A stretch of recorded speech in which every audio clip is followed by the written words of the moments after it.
ONYXCON fam, what's good?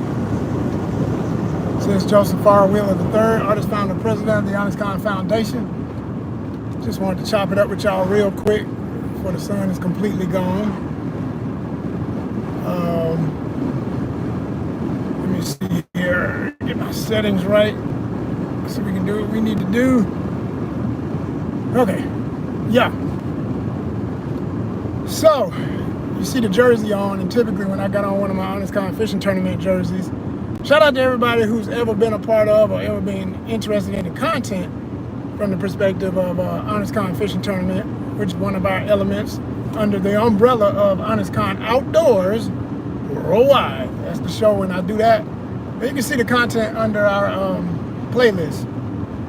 All you gotta do to really understand how this format works over here, how we do our channel, look under our playlist and you see all the elements, whether it be music playlists, the different shows, film reviews, music reviews, just perspectives in general, lives like this, you know, the best of the best lives I put under a certain block, best of all best shorts, style, okay, rides, ONYXCON rides, travel content. You're gonna see a bunch of that, different vlogs that I've done.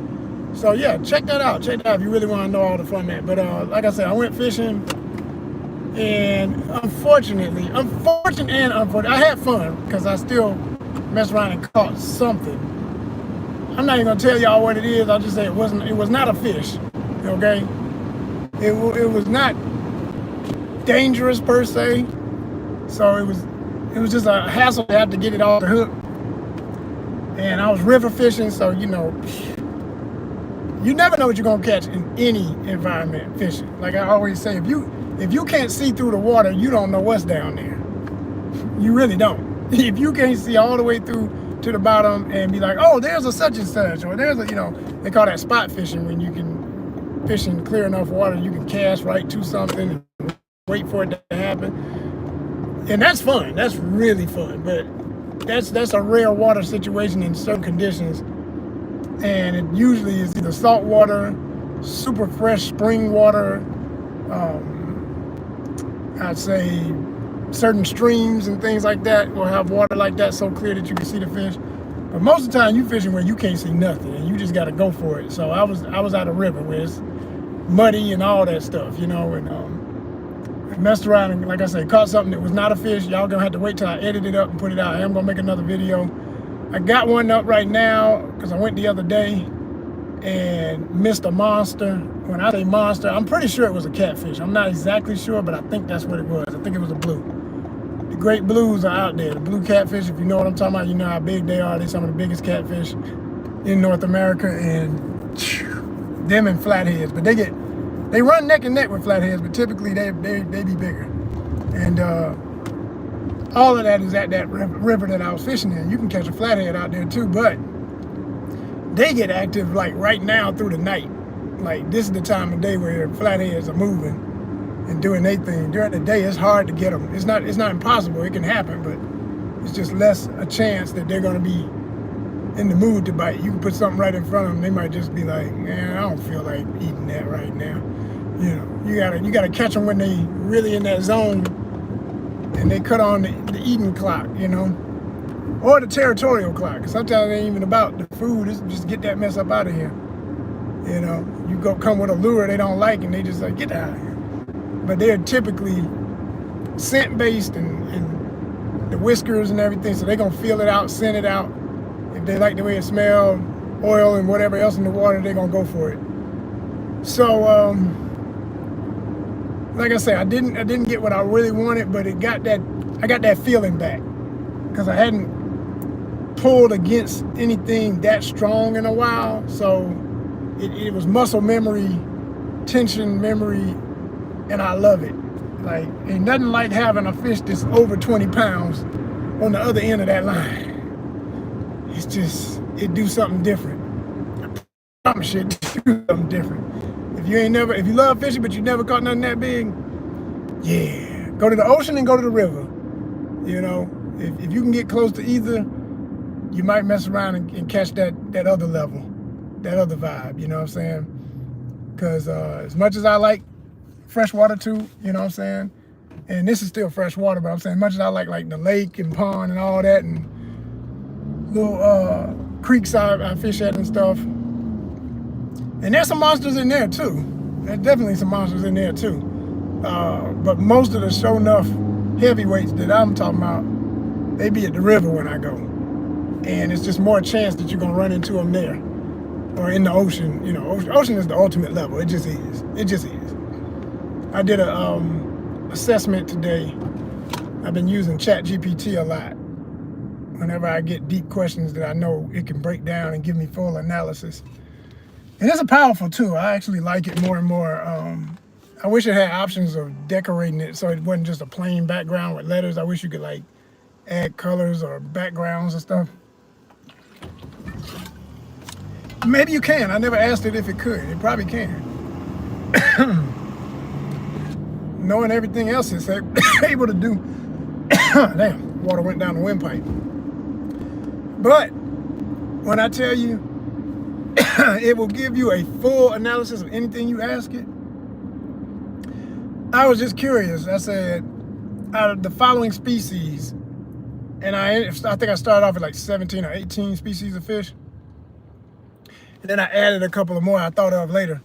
And I said, list from top to bottom, the most powerful to the least powerful, you know. And it's no pun intended to, you know, fish that are not necessarily in the same weight class, but it made a strong point that I always knew.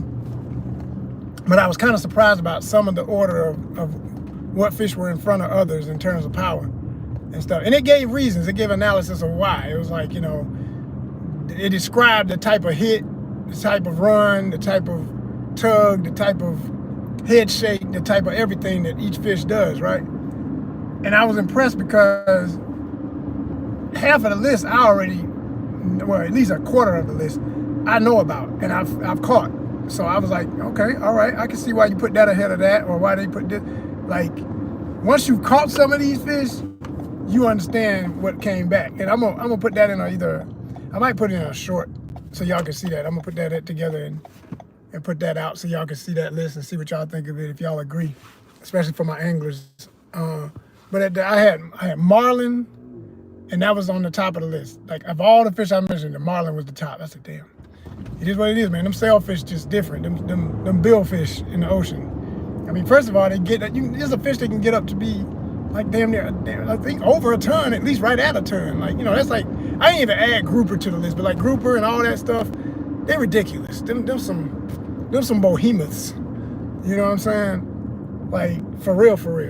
You know, I didn't even add shark to the list. I already know what, if I added sharks, it would have been shark at the top, right there next to, I need to see though, if shark would have beat marlin in terms of power. I think it would be equal in my mind with some sharks. Like, depending on the type of shark, like I could imagine a hammerhead being just as powerful or a great white being just as powerful as any billfish, in my opinion. That's my imagination at work. But yeah, I can't remember the exact order, but I just remember marlin came up to the top, and I had largemouth bass on the list just for fun. And largemouth was at the very bottom. It was number 20. And I just laugh about that because, you know, in the South in Georgia, like people swear by it. It's the most common sought after fish. It is, you know, and they are beautiful, powerful, wonderful, forever nostalgia in my mind fish. But once I got a taste of what else was out there, like a chain pickerel, I'd rather catch a chain pickerel any day than a largemouth, personally, because of the power and the shape, the teeth, the attitude, they just, woo, man, it's like catching a pit bull in the water. Them damn things is the truth. They the truth, man. They pull, they jump just like a bass if you get them in the right situation. They hit hard as hell. You know what I'm saying? So that's my kind of vibe when it comes to, and then, you know, I got my preference of, you know, I've been looking at bass all my life. So once I started catching other stuff in my teenage years and on up, I fell in love with all this other stuff. Not to say, again, still forever respect bass. Bass is like, it's just, to me, they're just like going home. Like, they gonna always be there. They're the family fish. But then there's a whole world. Like, you know what I'm saying?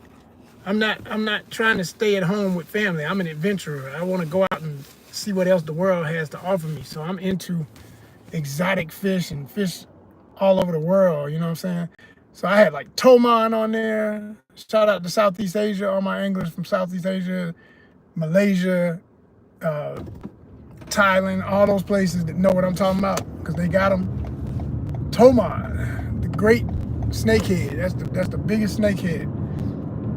That was on the, I think it was before I added barracuda and I said specifically Alaskan lingcod. I didn't even want it to give me just lingcod. I said Alaskan because what I know about Alaska, they got some of the biggest, if not the biggest in the world for lingcod. And that put them up high on the list. I forget where exactly. And barracuda definitely came in. And it rightfully so. I mean, man, a doggone 20-inch barracuda will feel like 5 largemouth pulling, like straight up. They are so damn powerful and so hard and vicious. Like their head is like a brick, you know, and those teeth are like nails. And they just, man, they're amazing. Absolutely amazing. And then, you know, I put muskellunge on the list, muskie, and northern pike. And then, of course, that offset everything because they so damn vicious. Of course, muskie was ahead of northern, but I think right up under it was northern pike or something like that. I had, who else I had on the list? Tucunare, that particular type of peacock bass. Shout out to Colombia and Brazil. Y'all know what it is. And other parts of South America. Yo, they were beating, I think number 2, because I had yellowfin tuna on there, so it was like marlin. Number 2 was yellowfin tuna. And then after that, I can't remember, it went to some other saltwater stuff. But by the time it started mixing in some saltwater getting beat by freshwater fish, all the freshwater that was still in the top was like Toman, Tucunare. And I said, damn. And I never forget a captain that I was talking to for a long time about trying to set up a trip to go to the Amazon for real, and fish. He told me, he said, Tucunare, that we had to use the same kind of line or the same kind of gear that you would for catching tuna. I said, man, get out of here. At first I didn't believe him. Now I started looking up stuff and finding out, yeah, they can pull like that. They can break line like that. They can snap a rod. Like if you ain't got the right level of weight on your rod, they like that. So yeah, I'm gonna put that list together. Y'all let me know in the comments if y'all want to see that or see more stuff like that. And I'm gonna piece that together for y'all. Peace, y'all. Good evening.